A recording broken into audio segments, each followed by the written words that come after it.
देखिए मैं पुरानी दिल्ली इलाके में हूँ, तुर्कमान गेट में हूँ। यहाँ पर बहुत घनी आबादी है। मटिया महल का पूरा ये इलाका कहलाता है। तमाम मुस्लिम यहाँ पर मौजूद हैं। यहाँ पर सबसे ज़्यादा घनी आबादी में से एक है और यहाँ पर वक्फ की बहुत ज़्यादा प्रॉपर्टीज़ भी हैं। मैं जहाँ पर खड़ा हूँ वहाँ पर एक मस्जिद भी है और यहाँ पर कुछ मुस्लिम भाई लोग भी खड़े हुए, उनसे बात करते हैं। जी नमस्कार, क्या नाम है आपका?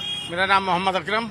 अच्छा मोहम्मद साहब, ये बताइए अकरम साहब कि कल 2 तारीख का तय मुकर्रर कर दिया गया है वक्फ बिल के लिए। सरकार लेकर आ रही है, सरकार पूरे कॉन्फिडेंट है कि बिल पास हो जाएगा, लेकिन आम मुसलमान क्या सोचता है वक्फ बिल को लेकर? क्योंकि विपक्ष तो कह रहा है कि सब कुछ छीन लिया जाएगा, मस्जिदें छीन ली जाएंगी, मदरसे छीन लिए जाएंगे, कब्रिस्तान छीन लिए जाएंगे। देखिए, आम मुसलमान जो ये कह रहा है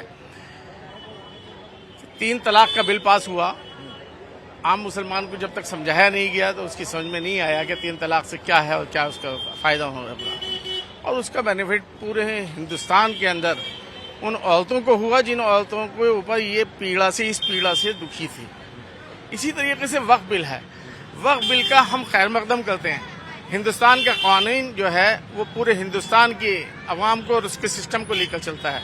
अगर आज वक्फ बिल लेके आ रहे हैं तो उसके पीछे भी कहीं न कहीं उस भ्रष्टाचार जो वहाँ भ्रष्टाचार आप मानते हैं? भ्रष्टाचार वक्फ बिल में बिल्कुल कुछ लोग वक्फ की प्रॉपर्टीज को गलत तरीके से इस्तेमाल बिल्कुल कब्रिस्तान हमारे जो थे उनके ऊपर आज बड़े बड़े साहूकार, बड़े बड़े बिजनेसमैन, उन्होंने बिल्डिंगें बना ली हैं।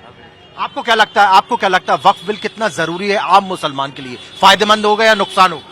वक्फ बिल से आम मुसलमान का फायदा ही होएगा, क्योंकि हमारे क्षेत्र में काफी वक्फ की प्रॉपर्टी है जिसमें मुसलमानों ने अपना कब्जा करके बैठे हुए हैं। अपनी प्रॉपर्टी बताते हैं उसे माननीय प्रधानमंत्री जी के माध्यम से वो जगह वक्फ बिल में मुसलमानों के काम आएगी, जो आज मुसलमानों का काम नहीं। कुछ लोग जो अपने आप को बाहुबली समझते हैं वो लोग वक्फ की प्रॉपर्टी पे अपना कब्जा करके और अपनी पर्सनल प्रॉपर्टी। आपको क्या लगता है कि वक्फ बिल से आम मुसलमान का फायदा होने वाला है? क्योंकि तमाम मुस्लिम लीडर्स बोल रहे हैं कि ये तो आम मुसलमानों की प्रॉपर्टीज छीन ली जाएंगी, मुसलमानों के लिए बहुत बड़ा खतरा पैदा हो गया।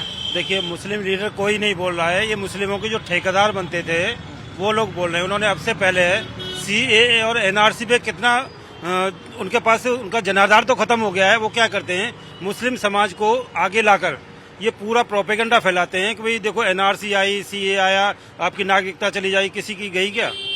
तो अगर ये अमेंडमेंट बिल आ रहा है तो उन लोगों को तकलीफ ज्यादा है जिन्होंने इस पर इंक्रोचमेंट कर रखा है, जिन्होंने अपनी बपौती समझते हुए उन जगहों को घेर रखा है, उन लोगों को ज्यादा तकलीफ है। बाकी अमेंडमेंट बिल से मुझे लगता है कि शायद ये देश के प्रधानमंत्री ने जो फैसला लिया है वो ये लिया है कि भाई अब मुस्लिम जो इसका जरूरतमंद है, मुस्तहक है, जिसके लिए ये वक्फ की गई थी जगह, उसका हक उस तक पहुंचे। और ऐसा प्रयास अगर उन्होंने किया है तो सराहनीय है। हम तो देश के प्रधानमंत्री सराहनीय है, लेकिन देखिए और भी कुछ लोग हैं। जी क्या नाम है आपका? सलाहुद्दीन साहब, जो वक्फ बिल आ रहा है आपको क्या लगता है वो मुसलमानों के लिए फायदे के लिए आ रहा है या विरोध में हो रहा है? टोटली विरोध में हो रहा है, इसमें सोचने की क्या बात है। It's against the law, constitution के हिसाब से भी वो गलत हो रहा है। और ये सिर्फ हिंदू मुस्लिम को एक ऐसे मतलब टॉपिक निकाले जाते हैं जिसके अंदर जिस मुद्दे की नेशन को जरूरत नहीं है, ऐसे मुद्दे उठाए जाते हैं। इमेजिन करो, मैं मरते समय या आप, गॉड ब्लेस यू, अगर कोई जा रहा है और अपने प्रॉपर्टी को किसी नेक काम में देना चाह रहा हो तो वक्त था क्या? वक्त यही था कि आप उठा के अपने प्रॉपर्टी को उठा करके आगे नेक काम के लिए दे दें।